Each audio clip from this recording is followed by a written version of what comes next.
டைமுக்கு தான் எல்லாருமே விடுவாங்க இல்லையா? அவர வந்து உள்ள விடல. அவங்க வந்து ம் இது வெயிட் பண்ணிட்டு தான் இருந்தாங்க. அ உடனே போய் கொஞ்ச நேரத்தில கார்ல உட்கார்றது, அப்புறம் மறுபடியும் வர்றது இப்படின்னே இருந்தாரு அவரு. எல்லாரும் அவங்கவங்க வேலைய மட்டும் தான் பார்த்தாங்க. ஏன்னா அவங்கவங்களுடைய ப்ராப்ளமே பெருசா இருந்துச்சு. இவங்ககிட்ட பேசுறதுக்கெல்லாம் டைம் இல்லன்னு ஒருத்தர் மட்டும் பார்த்துட்டு கை குடுத்து ஆட்டோகிராஃப்லாம் வாங்கிட்டு போனாரு. அவங்களும் நம்மள மாரி சாதாரண மனுஷன் தானே அப்படின்ட்டு யாரும் பெருசாவே எடுத்துக்கல. செம்ம டயர்டு.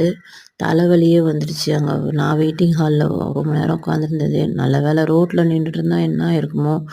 அந்த அளவுக்கு இருந்துச்சு. அல்ஹம்துலில்லாஹ்.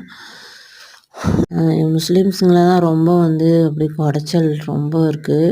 3 தடவ 4 தடவ வைக்கிறாங்க. எல்லா டீட்டெயிலும் கரெக்ட்டா வந்து எடுத்துட்டு போங்க அப்படின்னா, ஒரு வாட்டி ரிஜெக்ட் பண்ணிட்டாங்கன்னா, அதில என்னென்ன தேவைன்னு, என்னென்ன சரியா இல்லன்னு பார்க்கணும். முதல்ல மெயினா நம்ம பேர் பார்க்கணும். அப்புறம் நம்மளுடைய டேட் ஆஃப் பர்த் பார்க்கணும். அப்புறம் அப்பா, அம்மா பேர் எப்படி ஸ்பெல்லிங் மிஸ்டேக் இருக்கான்னு பார்க்கணும்.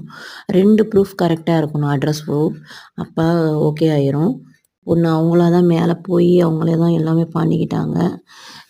ஃபர்ஸ்ட் அன்னைக்கே நாங்க பாதி ஒர்க் முடிச்சுட்டோம்.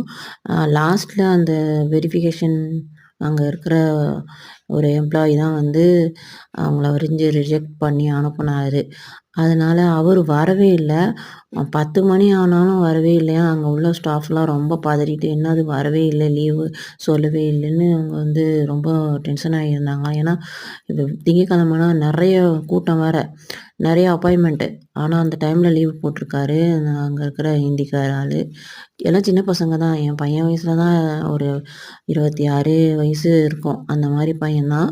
4 கவுண்டர்லயும் ஹிந்திக்காரவங்க தான் இருக்காங்க. லாஸ்ட் கவுண்டர்ல தான் வந்து ம் தமிழ் ஆட்கள் இருக்காங்க. ஆனா, அவங்க அவ்வளவா வந்து எதுவும் கேட்க மாட்டாங்க. என்குயரிலாம். ஆனா, ரொம்ப கேட்கறது வந்து இந்த ஹிந்திக்காரவங்க தான் ரொம்ப போட்டு படுத்தி எடுத்துடுறாங்க. நம்ம நாட்டு வேலையெல்லாம் இப்படி ஹிந்திக்காரவங்களுக்கே போயிடுது.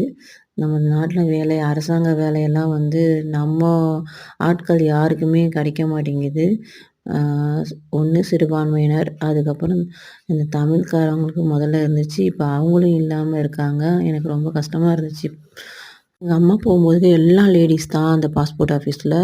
ஒருத்தர் கூட ஜென்ட்ஸ் இல்லாம இருந்துச்சு. இப்ப பார்த்தா அது அந்த அந்த வயசானவங்க எல்லாத்தையும் ரிட்டயர் ஆயிருப்பாங்க போல இருக்கு. ஆனா இப்ப வந்து அந்த இடத்துக்கு வந்து எல்லாம் வந்து ஹிந்திக்காரவங்களா வந்து உட்காந்துருக்காய்ங்க. பார்க்கும்போது ரொம்ப வேதனையா இருந்துச்சு. நம்ம ஆட்கள் படிப்பு கம்மியா இருக்கனால.